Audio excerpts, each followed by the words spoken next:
Welcome to Disney Coast to Coast. If you haven't done so yet, be sure to hit that subscribe button. And don't forget to tap that bell icon to be notified every time a new video is released. Thanks! Are you craving a trip on Space Mountain? Well, we've got the next best thing. Welcome to Disney Coast to Coast.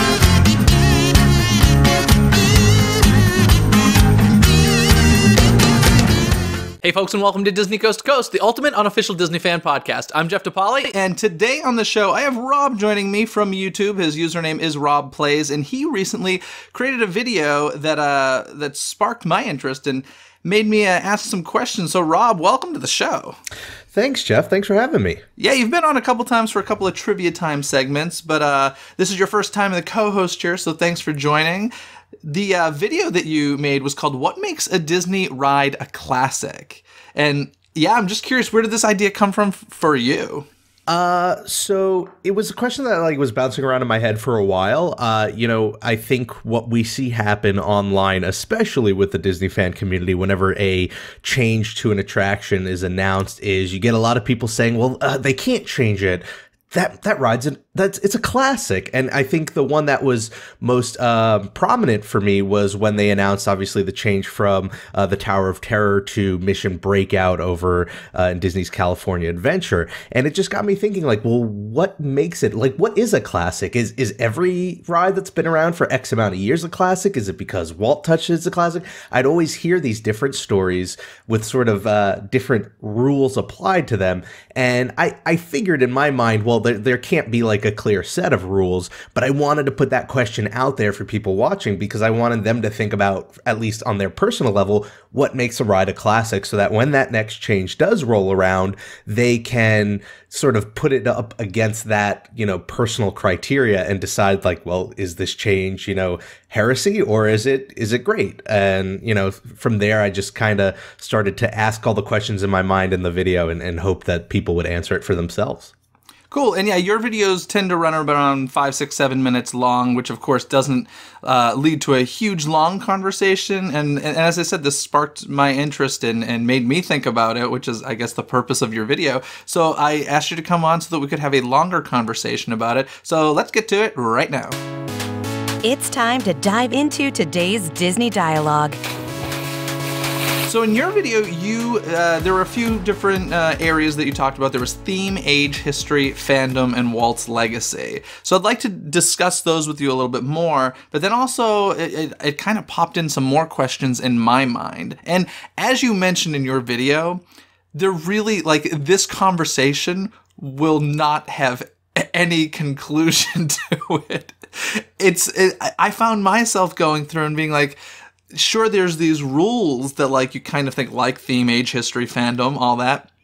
But then it really becomes a case-by-case basis, I felt anyway, when it comes to the attraction. Absolutely. I was going to say, originally I thought, well, everybody's got their own criteria, but when I think of these rides, I feel like there are certain rides where some criteria apply and then other rides where other criteria apply. And it really does become one of those things where it's you can't even, create this objective list. It just becomes well, you know it when you feel it. And I guess that sometimes makes it harder to write off something as not being a classic. But at the same time, I think what that ultimately does is it kind of teaches you about yourself, why you love that ride so much, right? Why does it have that sort of classic brand, attached to it? Is there's something about it, and then you get to find it by asking all those questions. Yeah, so theme, where do you lie when it comes to theme in general? And what specifically do you mean by theme? I always thought with theme, it meant sort of well, what is this attraction? What is it about, right? I think something that is based on a Disney film, like a Disney classic film, goes a long way in making something feel like a classic a lot faster than something that is, completely original. Take, for instance, the Little Mermaid attraction over in Walt Disney World in New Fantasyland. That's an attraction where, because it is based on this animated classic that Disney's created, I have a feeling it's going to be regarded as a classic a lot sooner than if it was for, just some completely original idea out there with new characters and a new plot and everything, because people have that connection to the theme of the attraction, which is this, you know, classic ride. Same thing with like Seven Dwarfs Mine Train, right? Like these tie into something that we already, for a large part of us, consider a classic through the film that it's based on. So in that regards, I think it kind of helps it along. Yeah, it's interesting when you say, you know, if it's based on a you know, older Disney property, the theme is a big deal. I kind of feel like if the theme of an attraction is something completely original, like a Journey into Imagination or something, I think you're right that it takes longer to become a classic, but I feel like it becomes more of a classic. That makes sense because there's no other way to experience it. So like Little Mermaid, let's face it, if they close the ride, we still got the movie. Right. You close something like a Captain EO or a Journey into Imagination, it's like, I can't experience these characters anywhere else, and I'm sorry, but comic books don't count, folks. So, like, I feel like, although it might take longer, I feel like it's more of a classic. Does that make sense? Yeah, I see what you're saying. And I think like using Figment was a fantastic idea because look at and this sort of ties into fandom, but like look at the fandom of Figment. Like that has built such a following over the years. And I think you're right, because you have no other way to experience it. You just associate it more closely.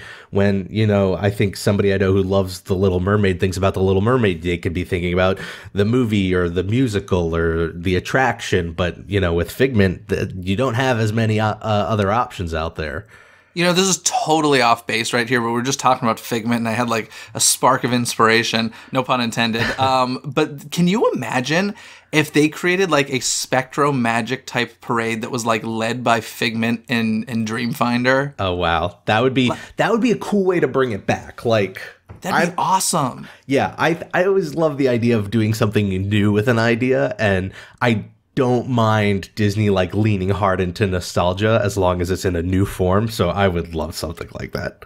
Yeah, I think that should happen. Let's make that happen, folks. Anyway, the second point that you mentioned was age. How much does this play into it for you?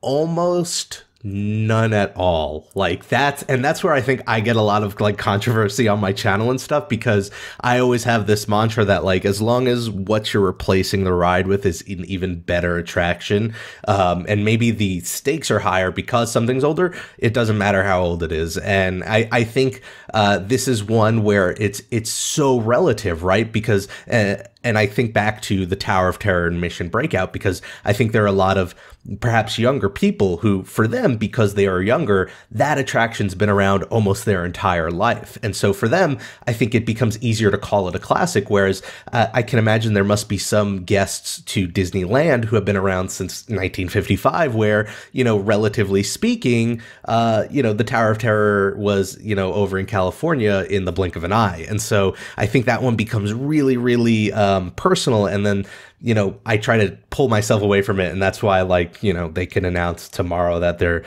getting rid of Carousel of Progress. And as long as whatever's going there is like really, really good and worth it, I'm kind of okay with it.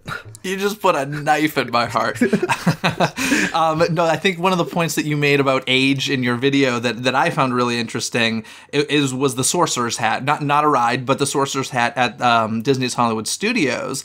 And like, I come from that age group of this is ridiculous. And even, it was very weird to finally realize that like, oh my goodness, this Sorcerer's Hat has been here longer than it hasn't. And for me, the removal of that was just so exciting. But you had the people that were younger that like only knew that hat. It really caught me off guard. Like I remember posting that news and thinking this is going to be unanimous. Everyone's going to love that they're getting rid of this hat finally. And then out of the woodwork came all these younger people who are just like, oh man, that's been there forever. And that was like one of those things that made me start thinking about like just how personal it gets for each person. Yeah, and it wasn't there quite forever, kids. You know, right? What was I going to say about that? Can't even remember. Oh, no, the thing that I think part of the reason, and I do get this, is that Disney's Hollywood Studios has just never had that official icon. Like, they've jumped between the Eiffel Tower to the Chinese Theater to the Sorcerer's Hat to the Tower of Terror. And because like there has really never been an official one, at least in my opinion. I feel like that Sorcerer's Hat was, you know, Cinderella Castle for a lot of people. Yeah, and it probably helped like solidify an identity, like much like not having an icon. It just for a long time I think didn't have a solid identity of what the park was supposed to be. It started off, it was going to be this hybrid studio, and then it just became about the movies in general. Now it's becoming about all these different franchises, and it's finding itself, and I think it'll get there, but you know, it's in this like transitionary point.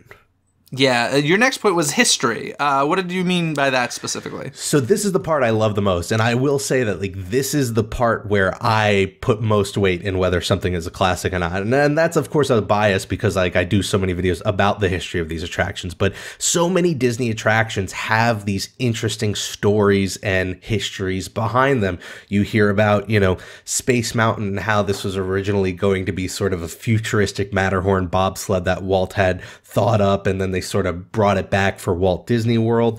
And to me, that kind of history kind of helps create a classic more so than, you know, something that might just get thrown in there as a quick, you know, placeholder. Like, I keep going back to this as an example, but I think it's a really good one. And, you know, as much as I love Guardians of the Galaxy Mission Breakout, we have yet to hear about any sort of history behind the creation of it that would like sort of make it feel like a Disney classic where you go, oh, well, they had this great idea and they put it into effect, and they had this idea and they created something of it.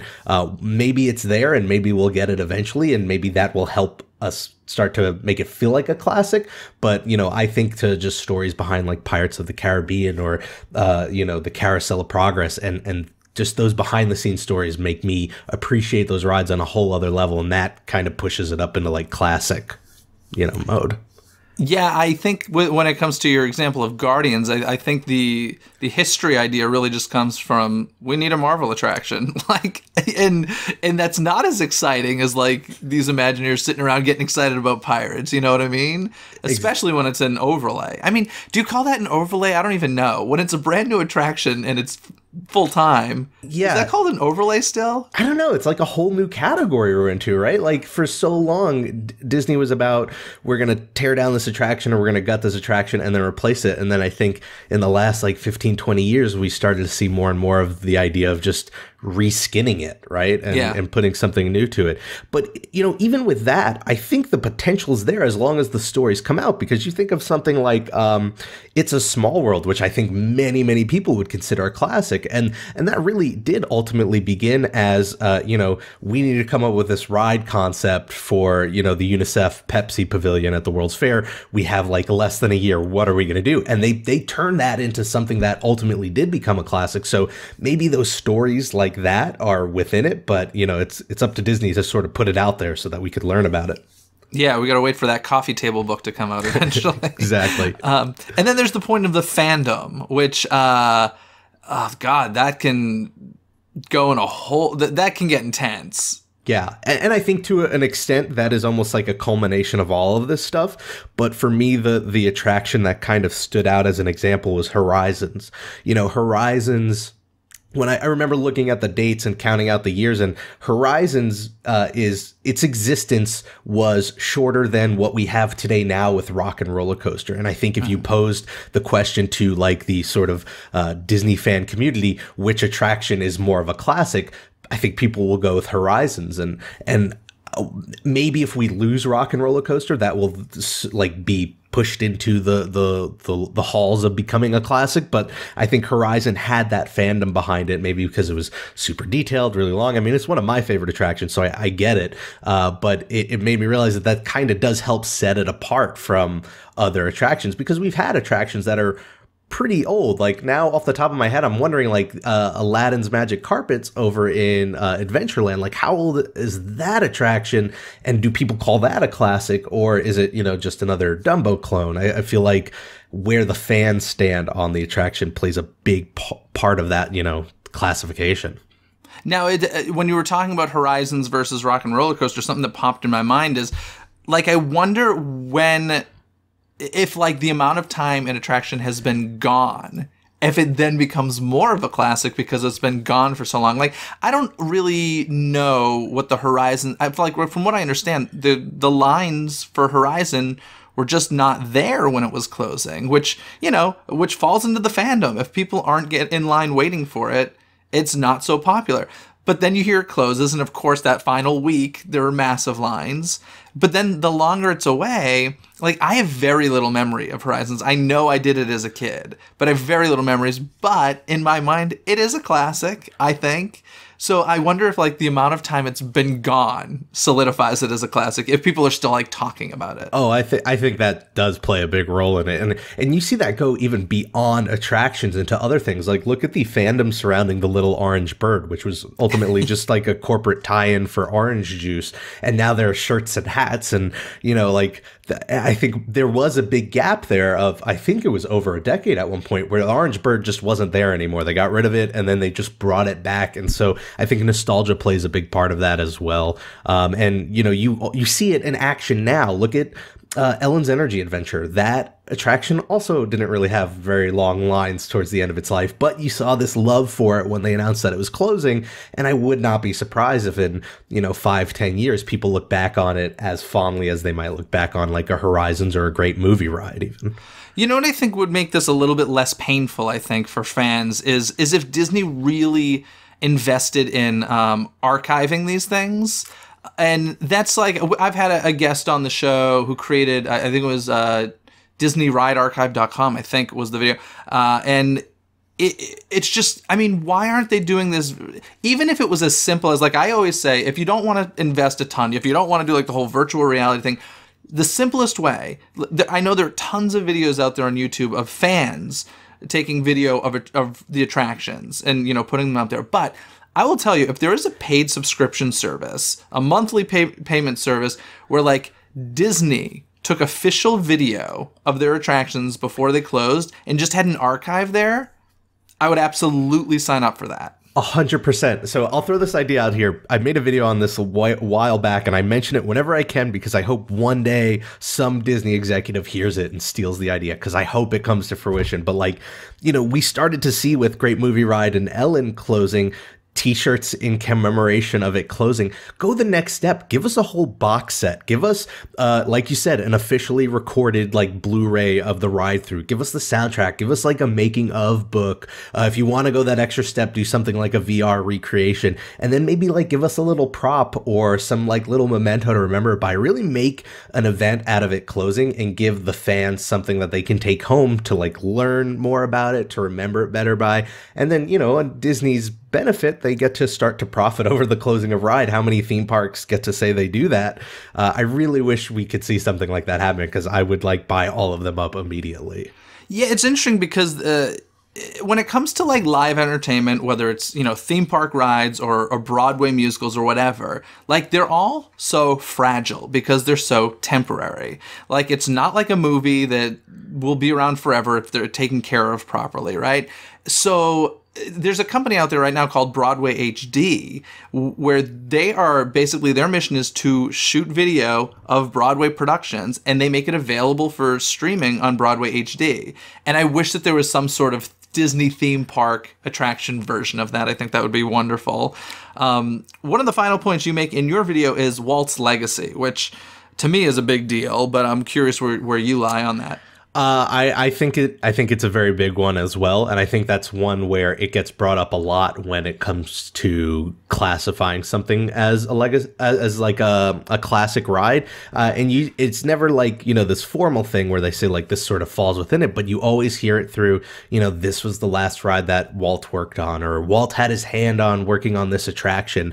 And I do think it does play a big part into something being a classic. Now, personally, I don't think that necessarily means it should be free from ever being changed or upgraded or replaced, but I do think that should be taken into account. Like I always look at that as almost like, he always talked about plussing, and I think that was more of a general vague making something better, but I always thought of it as a more literal idea of, all right, if you have to weigh the impact of an attraction, and that takes all of this into account: theme, age, history, fandom, and Walt's legacy. And unless the thing you're going to put there in its place somehow exceeds all of that, then it's not right to do it. And I think Walt's plays a big part because, yeah, I mean, Disneyland was his park.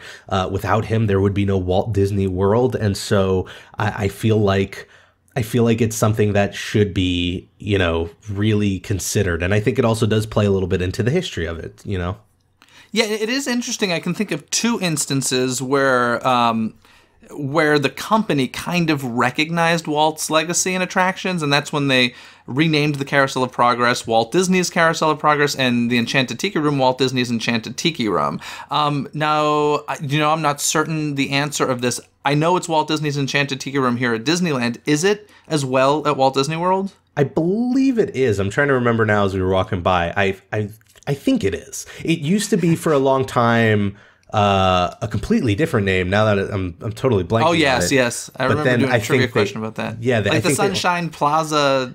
Yeah, bird show like or something weird like that. Yeah. I wonder if it was ever Walt Disney's Enchanted Tiki Room under new management. I hope not, but I don't think it was.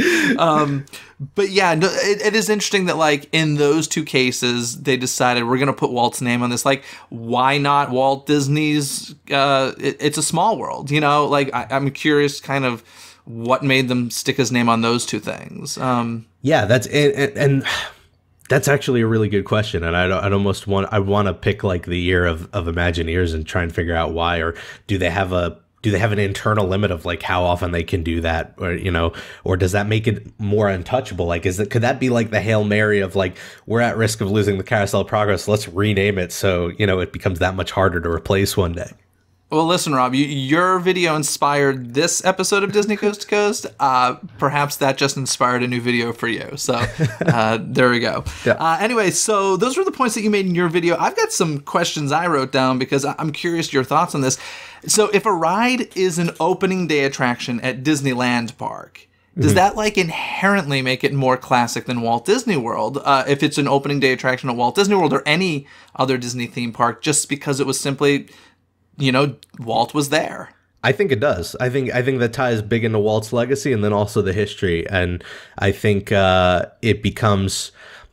It's weird because in that sense, that means it's from 1955. And so from a technology and entertainment perspective, I think that almost makes it more inherently prone to being replaced, because I think it's harder for such older attractions to continue to live on through, you know, all of these decades of advanced technology, but it's got the history behind it. And so I think it does. I think it adds a big weight to it. Yeah, well, it's interesting when it comes to, you know, attractions that are from Disneyland but go to other parks, and that's kind of a point I wanted to bring. Like, does the copycat version, is it as is Disneyland's Pirates of the Caribbean more classic than Walt Disney World's Pirates of the Caribbean? Aside from the fact that everybody agrees that Disneyland is better, is it just inherent? You know, is that one a classic and the other one not? I don't know. I think if it's a copy, like it's a copycat or it's sort of like a replication of it, I think it becomes, I don't know if it should be, but I think to most people it would be, because, you know, for a large number of us, you know, it's just, we know the history through text and through what we learned, but we didn't live it. I mean, there are obviously older Disney fans out there who remember when these rides opened, and so they can differentiate, you know, the original Pirates from when they finally brought it over to Walt Disney World. But I think for a large number of us, it's just Pirates always existed in both parks, and so that history really is just on paper. And so I think they, you know, will apply that sort of classic weight to both of them evenly. Yeah, I think most people would. I would agree. I don't know where I stand on that, to be honest. Like, I can't even imagine if they were like, we're going to close Pirates at Walt Disney World. Like, I can't even imagine what the outcry would be. I think it would be pretty large, but I think to what you had mentioned earlier would play an important part, which is I think it's generally accepted that Disneyland's is a much better experience. And you know, one of the things I've heard a lot of people say, not in defense of Mission Breakout, but sort of as like sort of a coping with it, is, well, at least there is like the original version over in Hollywood studios. And sort of this idea that, well, as long as it exists in some form, it's kind of okay that things are going to change. So maybe if, you know, Walt Disney Worlds was going to close, people would go, well, at least the original, the Disneyland one's still there. So that's sort of the consolation prize, you know? Yeah, I think that's been a huge part of Mission Breakout. Not only that, Mission Breakout's a blast. In fact, I think you prefer it. I got some flack when I got back from Walt Disney World, and I was like, man, I kind of wish they brought Mission Breakout to Walt Disney World, because I really enjoyed it. Like it even more than the original Tower of Terror. Yeah, I mean, it is in a weird way. It's kind of like apples and oranges, even though they're the exact same ride mechanism. It's just such a tonally different experience that I can see people preferring one over the other, but like I have so many great memories with the Tower of Terror, and for that reason I'm like, all right, I'm ready for something new, and I wouldn't mind if they had brought it over. Now, of course, that changes a little bit because we're also getting our own Guardians of the Galaxy's attraction, and I don't think we need two necessarily, but you know, if they had announced tomorrow that they were going to bring it over, I wouldn't really be that heartbroken. I'll just say that. Yeah, when it comes to the Tower of Terror, or those two attractions, I've always said I appreciate like the theming and story of Tower so much more. But I will say Guardians of the Galaxy Mission Breakout is a lot of fun. Like, it's a really, really fun ride. And I mean, for me, I'm a diehard. I want Disney properties in the Disney parks. And like, as of right now, you know, Disney bought Fox or is buying Fox. So now they own Avatar. Now they own Indiana Jones. Now they own Star Wars. It's like this kind of like sore thumb is the Twilight Zone that Disney has no association with, really. I kind of always hoped they would purchase the Twilight Zone, not just so that they would officially own it, because I would also love to see them like take a stab at reviving the series in some form of another.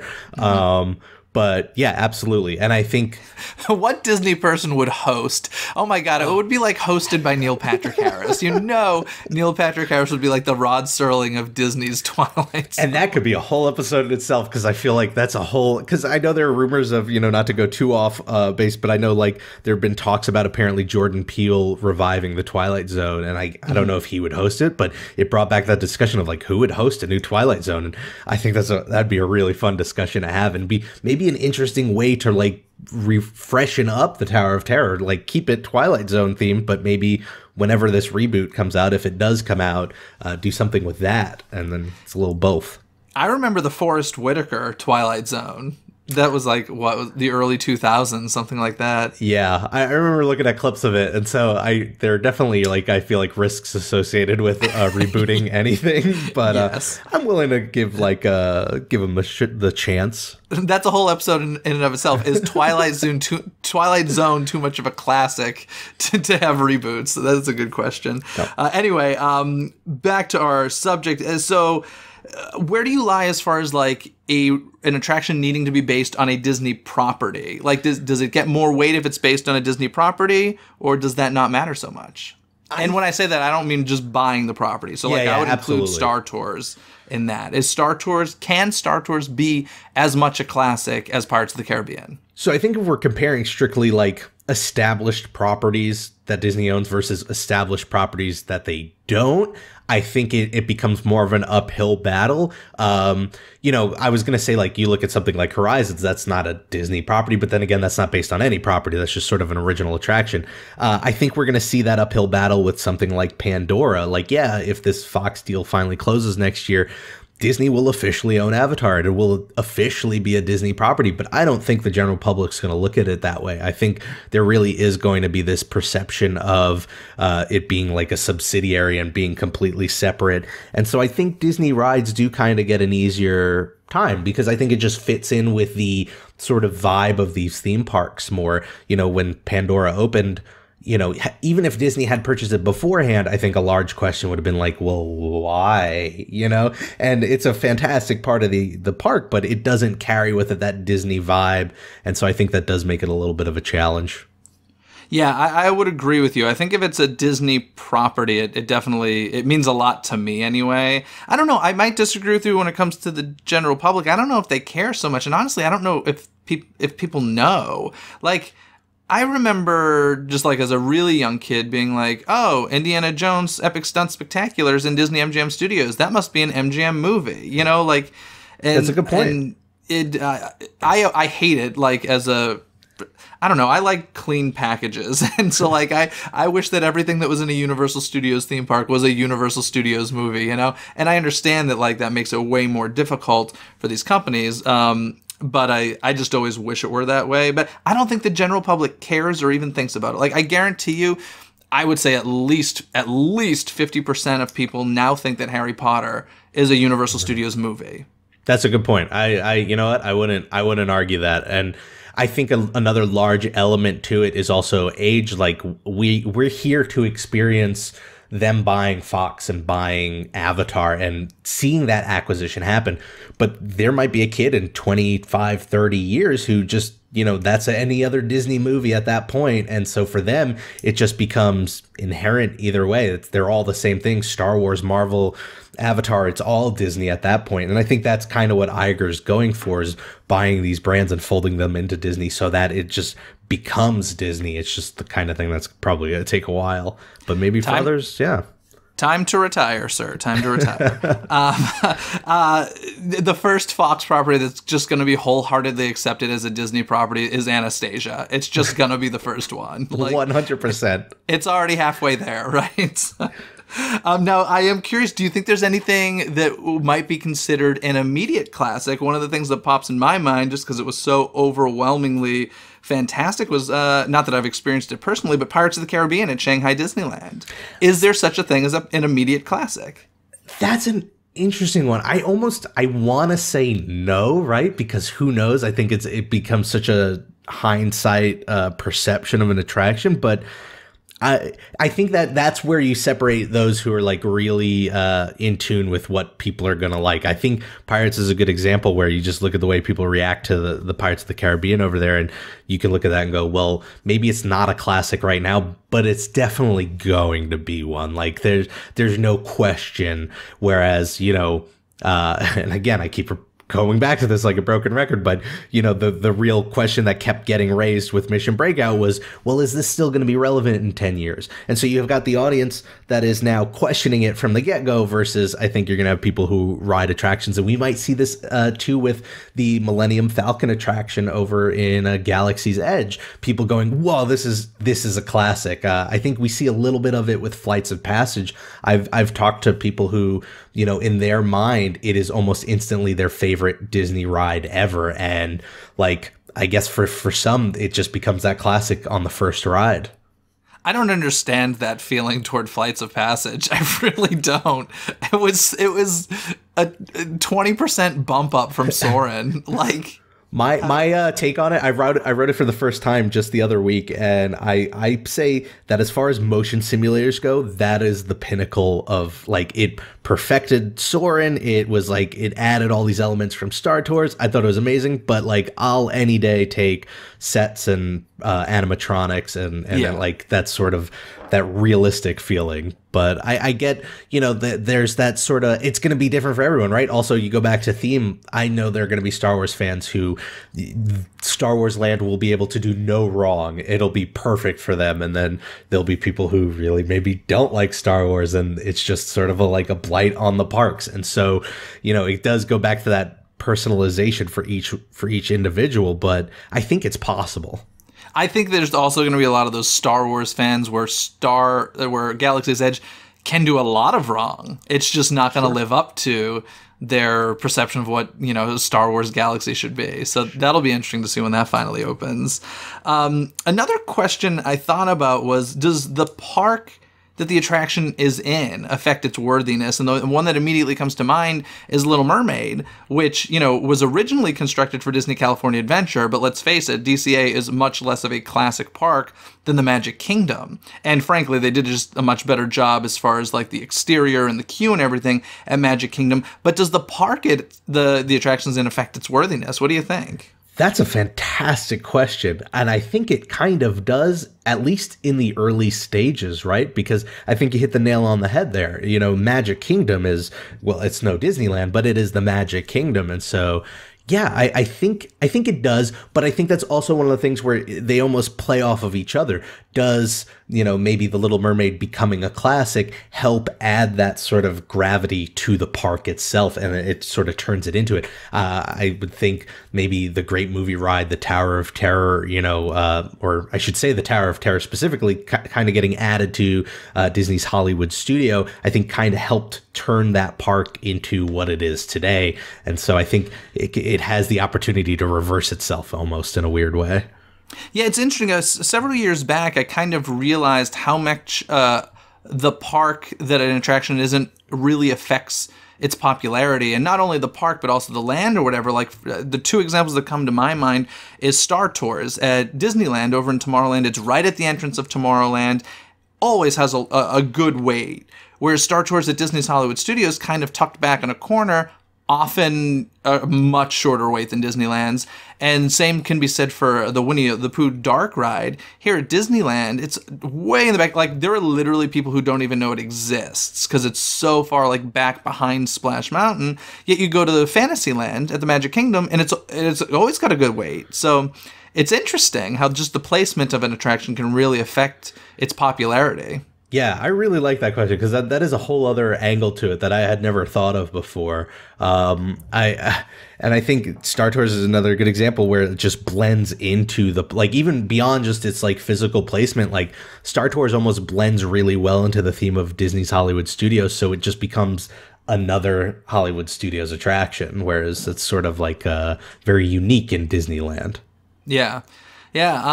So what about attractions that create classic characters?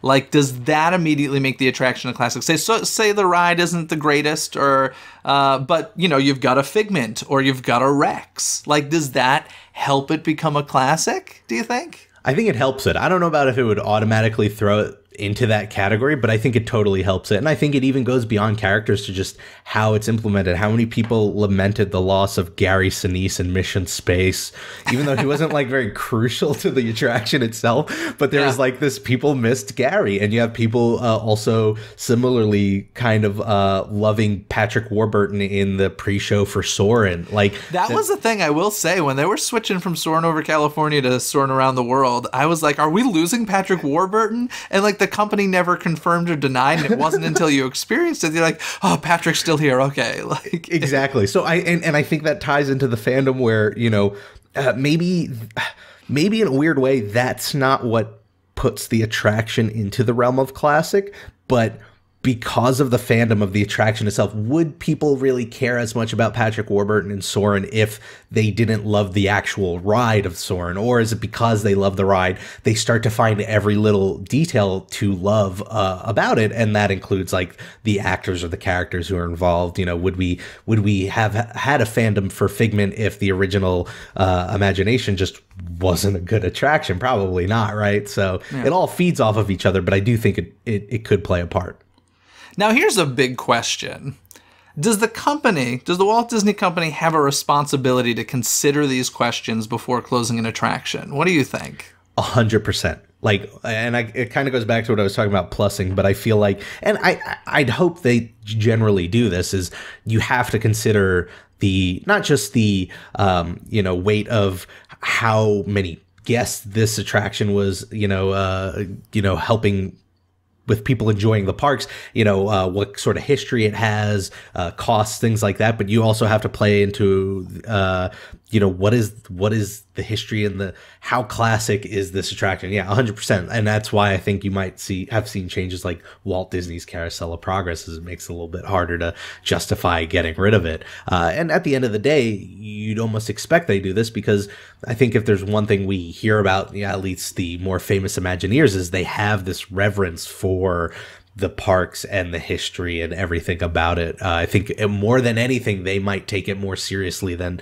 the average public that goes to these parks. I think it's an interesting question, because I think it depends on what area of the company you're talking about. I think, like you said, like Imagineers, I think about this, but they're not the ones making these decisions as to what's closing.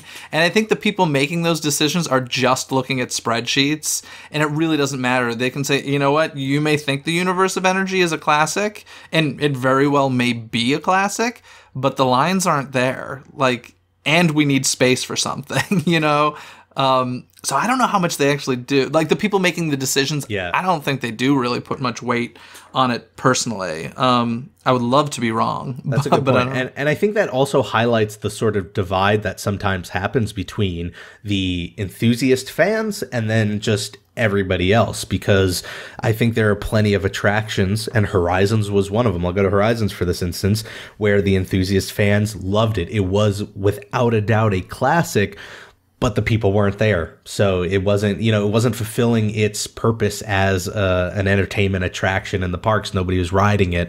And so I think you're right. I think there are a lot of people in corporate who look at the general public before they consider the enthusiast fans. And, you know, as a public company that is at the end of the day trying to create parks that the general public wants to go to, that is kind of something they have to think about. But hopefully Imagineering does get a word in every once in a while.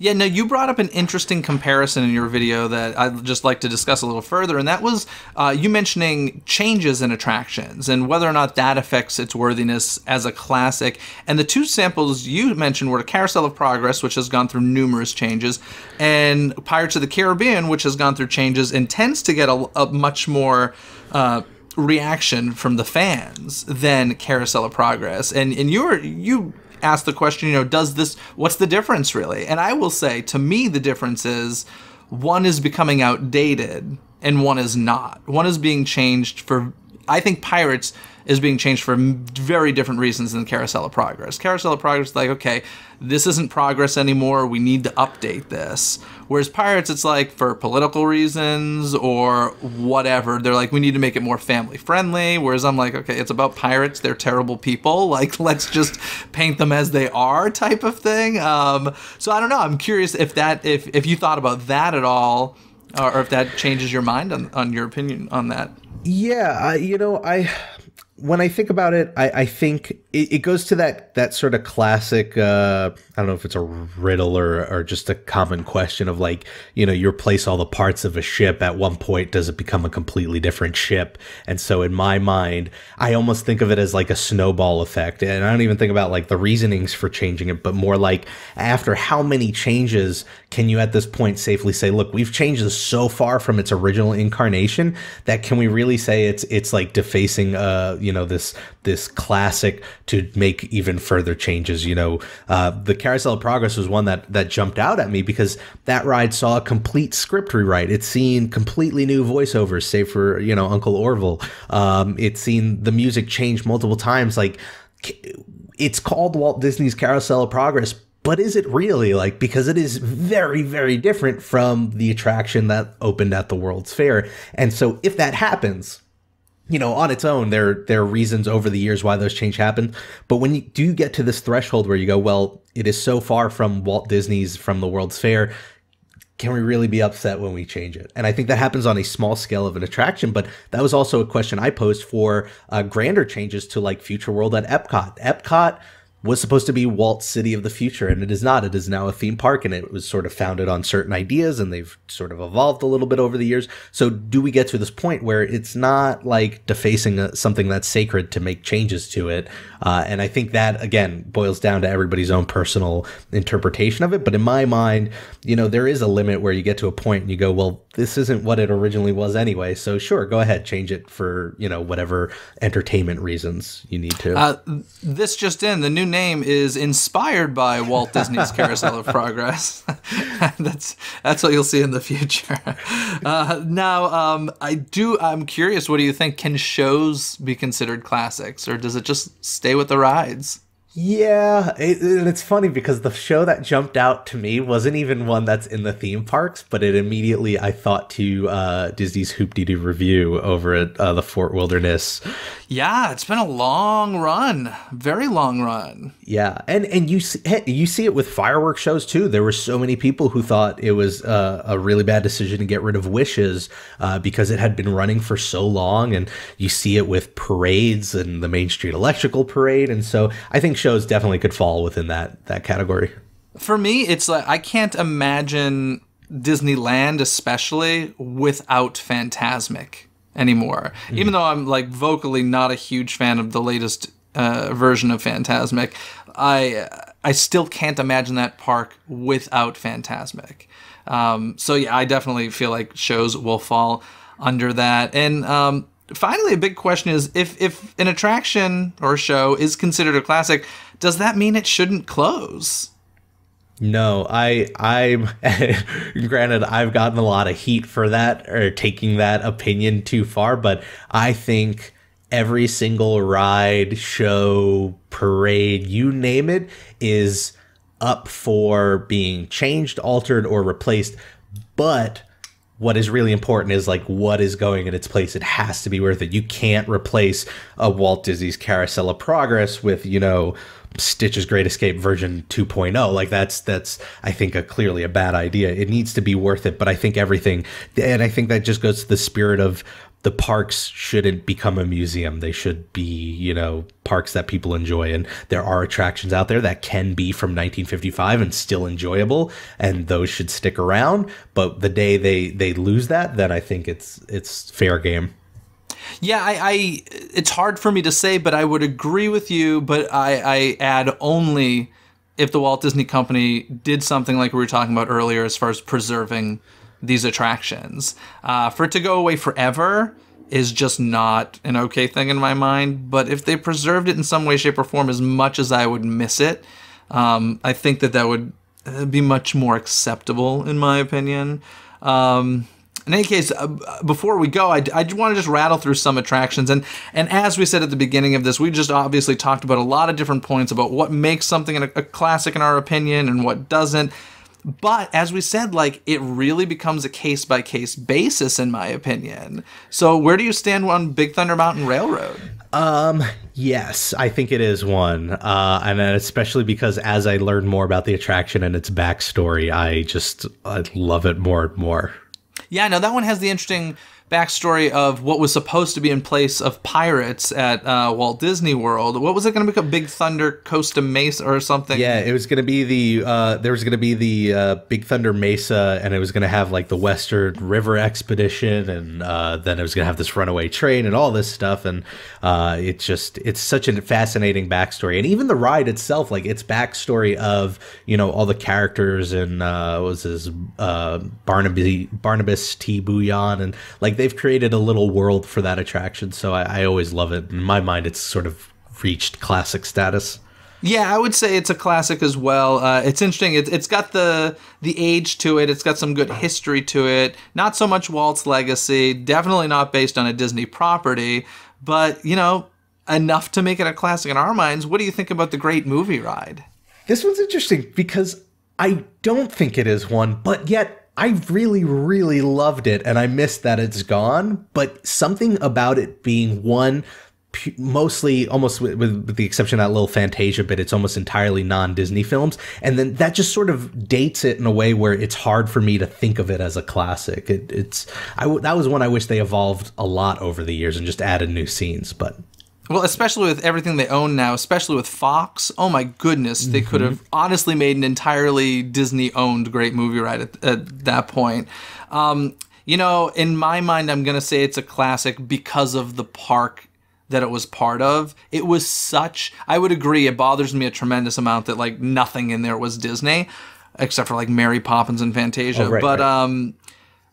Beyond that, I just feel like it was such a signature attraction for Disney MGM Studios. And frankly, I consider Disney MGM Studios Park to be a classic. Like, at this point, it's a gone classic. It doesn't exist anymore. But it was just it was the anchor for that park for such a long time that I think because of that, I would consider it to be a classic. What about Journey into Imagination? This one's interesting. I do think it's a classic. I'm with the way you are with Horizons. I am with this attraction. I have ridden it, the original incarnation, when I was younger. I don't really remember it that much, but I know enough about the history and the fandom around it that there was obviously something there. So I kind of consider it one, even though I don't have the personal experience. Yeah, I would say that that's classic. I mean, it created Figment, right? So that's a pretty big deal. How about Rock and Roller Coaster? It's slowly becoming one for me, even though my gut reaction is going to say no, it's not. And I don't know if that's because looking at the list here, like, that's one that I remember opening. Like, there are very few attractions here where I actually remember when they weren't there. But I think there's a little bit about, like, the fandom surrounding, like, how about some backstage passes and just that queue area. And it's sort of slowly. Give it another 5 or 10 years, and I think I might say it is. I love that idea. I would definitely go with a hard no for this one. This is like as much as I love it, it's such an afterthought, in my opinion. It just doesn't feel cohesive with that park. Do you think the ride mechanics too lend to it? Like, it's sort of like this modern attraction because it's a roller coaster and it's got the inversions compared to like sort of a little bit more of a classic, boat or slow ride. That's an interesting question. I mean, roller coasters are pretty classic when it comes just to amusement parks and stuff. So I don't think, it's kind of it's so cheap inside there that like just the flat black light street signs and stuff. I'm like, I can't call it a classic because of that. It's just not a great quality attraction. It's a fun one, but the quality of it, and I don't know what it is, but I still feel like I'm exiting the park when I walk over there. Like Sunset Boulevard definitely feels like something that was like always part of the Hollywood studios. Whereas that like weird left to this music studio, I don't know, it feels like I'm walking backstage when I walk through that gate. And it just feels like an afterthought to me. But I do enjoy the attraction. I would just never call it a classic. How about Mr. Toad's Wild Ride? Yes, I've got fond memories of this attraction, and so I'm totally biased about it. And I might add, I love that when I go to Disneyland, I get to like go back in time, and it's almost like bringing it back from the dead since it's over there still. Yeah, it's an opening day attraction for the park. So for me, it definitely falls in that classic category. I would say the same for Peter Pan. Now, do you think this goes back to the whole opening day of Disneyland thing? Do you think like Disneyland's and Magic Kingdom's maybe not so much, or do you think they're both classics? I think a lot of people regard them both as classic. I definitely have been lately feeling that the Peter Pan over in Walt Disney World feels less so, and I think maybe it's because of the revamp of the queue. It just feels so much fresher that it does lose a little bit of like the history to it. Like I feel like if you told guests, if you made guests guess between which was the newer attraction, Peter Pan or like the Little Mermaid over there, it would be a total toss-up, even though one's been there for so much longer. How about Indiana Jones Adventure at Disneyland? So I only rode that for the first time in my life like 3 years ago. So it's the best. Relatively speaking, it's such a new experience for me that it's hard to say it's a classic. But the more I read about the history of Disneyland, it's been there. I feel like, you know what it is? I feel like that's Disneyland's Tower of Terror, where it's not a Disney-based ride. It is not, there since day one, but it has been around long enough that it has become a classic in the eyes of many. Yeah, it's an interesting comparison to the Tower of Terror, because immediately I would think Tower of Terror at Disney's Hollywood Studios is a classic. Indiana Jones Adventure, I don't know. It's the property thing that has me held up, but you're right. It's just so unique to that park. I don't know. I'm very torn on Indiana Jones Adventure. I don't know where I stand. How about the Matterhorn? Yeah, 100%. I love the Matterhorn so much. Everybody talks about how rough it is, and I love it. I love the history of it. I love the story behind how it came to be. I just love everything about it. In my mind, that is totally a classic. To me, the building structure is more of a classic than the actual attraction. Like, honestly, they could... in my opinion, they could close the ride and just have the structure there, and it would be like the same because I walk by it without ever going on it most of the time. It's just too painful for me. That's also an interesting case where I'm trying to make sure I remember correctly, but I believe it was like the first steel tube. Like, so like beyond just the history of Disney, it's almost got like just a theme park history to it, and I think that kind of helps it out. I can't remember if it's the first steel tube in North America or in the world. It's one of those two. But yeah, that's true. That has an interesting like theme, just amusement park history to it. Even Haunted Mansion, I think, undeniably classic. 100%. Yeah. Yeah. Now, what about something like King Arthur Carousel or Mad Tea Party, where these are like classic opening day things, but also just carnival rides? Yeah, so that's an interesting one. And I love that you put the two side by side, because I would say yes to Mad Tea Party, maybe not so much to King Arthur Carousel. In fact, I wonder how many people even know the name of King Arthur Carousel. It's just the carousel in Disney. Like, it just has one. And what's the name of the one in Florida? It's like Prince Charming, Royal something, or Regal Carousel, I think. Yeah, something like that. And so, yeah, it is interesting that getting those names straight is a little difficult. Now, it's interesting that you say that, because I would probably go the opposite. I would probably say King Arthur Carousel is a classic based on its location. You walk through the castle and it's the first thing you see. Whereas Mad Tea Party is kind of off to the side. They're both equally just carnival rides, in my opinion. But that's an interesting thing. Star Tours, where do you land on that? Well, over here on the East Coast, well, I guess over there you guys have it too. You have The Adventure Continues. So it's sort of like old Star Tours was. This new one I don't think is yet, but could stand to become one in, another 10 or 15 years. That's an interesting point. I wouldn't disagree with that. The old one should be archived somewhere, folks. It should be. Spaceship Earth. This is another really good one, because I say yes, but at the same time, its latest iteration sort of takes away from it a little bit. And don't get me wrong, like I enjoy the Dame Judi Dench version of it, and it's got like the interactive part at the end, but like in my mind, and this is purely my age showing, the Jeremy Irons version is the definitive Spaceship Earth at the moment. And so I do think that is a great example of how a ride can be a classic and almost lose that status a little bit depending on what the changes are. That's interesting. I definitely experienced the Jeremy Irons, but I don't have like strong memories of hearing that voiceover in my head. So to me, Spaceship Earth is just classic. Like I love that attraction. It would have to change drastically for me to change my mind about that one. What about Soarin'? Weird. I don't think of it as one, but just by asking that question, it makes me wonder, well, maybe it kind of is. It's got the history of how the ride mechanic was sort of thought up, and it's been around for quite a while, and it's got the fandom, like with Patrick Warburton. I think it's on the fast track to being a classic, but I think on everybody's different level, it's probably at a different point. For me, not so much yet. Yeah, but it's already been changed, Yeah. So it's another interesting point with that one. Captain EO? Yes, this was another retroactive one where when I was younger, I never experienced it, but then when they brought it back, I did, and I was like, I love this. This is great. And so I kind of think it is a little bit. It's not for me, but I think it is for most people. And then finally, Disney's Hollywood Studios' Tower of Terror. Yeah, and it's interesting. If you asked me that 15 years ago, maybe the answer would have been totally different, but I think at this point it is definitely a classic. Talk about history. That attraction has some major history as far as the mechanics of it, and even just the story of how it was created and stuff. It's kind of interesting. So, are there any other attractions you want to throw out there, or?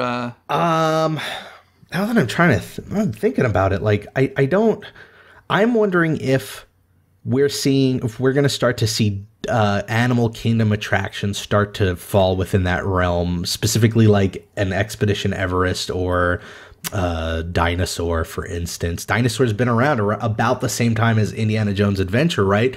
But I don't know if it has that same classic appeal yet. Yeah, it's interesting as I was like looking at, and I honestly, those attractions I picked were kind of just stuff that popped off the top of my head, but I did realize, I'm like, I don't have anything Animal Kingdom in here. Yeah. Like, and if I were to pick like what is Animal Kingdom's classic attraction, it would probably be like the Kilimanjaro Safaris or something. Like, that's just so classic to that park. I mean, perhaps Everest, I'm not sure. That's one where I think age plays a big part, because again, like I remember when that park opened, and that's the only park over here on the East Coast where I can remember it not not being there. And so I think that, in my mind at least, makes it not impossible to have classics or become classic in itself, but it's got more of an uphill battle because you're fighting against my memory of being totally fine without it ever existing versus like a Magic Kingdom. Yeah, well, I want to start the conversation with the folks listening and watching, and on YouTube, leave a comment. I'm going to ask you, what closed attraction should have been saved because you consider it a classic? So head on over to YouTube, leave a comment on this video, and let me know what closed attraction should have been saved because you consider it a classic. Let me ask you, Rob, is there any that have closed that you're like, oh, I wish that one had been saved? You're going to say Horizons. No, actually, it's funny because when I think of Horizons, I go, man, that would not age well. I'm kind of glad it was gone when it did. I kind of wish that they had kept around and just updated attractions like the Timekeeper over in Tomorrowland, just maybe with like newer technology and stuff like that, because I think the concept behind it was a really cool one. Yeah, I can agree with that. That's a good choice. Anyways, folks, that's going to wrap it up here. So that means it's trivia time! Cool, Rob, do you want to ask me a trivia question first, or shall I ask you? Sure, I've got one, and it's about an attraction that we have been talking about quite often through this podcast. It's about Walt Disney's Carousel of Progress. Now, it has gone through a number of changes over the years, and one of them was its theme song, going from the sort of iconic Great Big Beautiful Tomorrow to Now is the Time and then back again. I want to ask you, do you know the story behind why they changed it that initial first time from one to the other? Yeah, so the General Electric Company was always a sponsor of this, and the story goes, I believe, that they weren't happy with There's a Great Big Beautiful Tomorrow, because that meant and for the future, and they're saying buy our products in the future. So they're like, no, we want them to buy it now. Now is the time. And I believe that's the story as to why it went from Great Big Beautiful Tomorrow to Now is the Time, and then back to Great Big Beautiful Tomorrow to honor Walt. Absolutely. And I wonder, are there guests out there who, for them, the Now is the Time version is their definitive classic Carousel of Progress because they grew up with it? Everybody I talk to, even if they remember Now is the Time, I always say Great Big Beautiful Tomorrow is like the one. But I will say, I enjoy the song Now is the Time. I think it's great. It's not the Carousel of Progress to me, but I think it's a fun song. I love that they work it into the Tomorrowland loop very subtly. I always notice it when I'm walking around, but it's in there. Yeah. Interestingly enough, my trivia question for you is also related to the Carousel of Progress. Now, as we've mentioned, it's been changed numerous times throughout the years. Do you know how many times it's been changed and or what years? Ooh, oh man, this is... So the original was the 64 World's Fair. Correct. I believe, I want to say that there were 2 major changes. Well, the biggest one that comes to mind is the one in the early 1990s, which is when it got the whole new script, the voiceovers. You had Gene Shepard take over as the father, and I'm wondering if that's when it reverted back to Great Big Beautiful Tomorrow, but it might have been sooner. I think it may have been that time. Yeah. I'm not sure, though. I feel like there were changes before the 90s changes, though, and that's fuzzy for me. Okay, so there are 5 changes. 5? Whoa. Yeah. I was way off. 1967, there was change from the fair to Disneyland. They made some changes. I don't think major changes, but there were changes. And then 67 and 75, they made changes. And then 81, they made changes. And then 85, and then 93. So right now is definitely the biggest gap since it's seen a change. I'm hearing rumors changes coming for the 50th anniversary. Have you heard that? I've heard rumblings of changes in general, and I'd be very glad to see them. I imagine they won't be as extreme as I hope they are, but I have such controversial opinions on how they can change the Carousel of Progress. I say change it all, but keep the theme and everything. Yeah. Fun times. Anyway, don't Rob, like that. Rob, thanks so much for joining for this episode. This was a lot of fun and raised some interesting questions, I think. Let the folks know where they can find you before we get going here. Sure. So I'm on YouTube under Rob Plays, or it could be youtube.com/Rob Plays That Game, and I'm on Twitter @Rob Plays. Excellent. And folks, for Disney Coast to Coast, head to DisneyCoastToCoast.com. Check out all of our social media tabs there, as well as our Patreon rewards. And don't forget to sign up for our music playlist, a different Disney theme every single month. You can head to DisneyCoastToCoast.com for all of that. But for now, have a magical day, everybody. Bye. Thanks for watching Disney Coast to Coast. Have a magical day.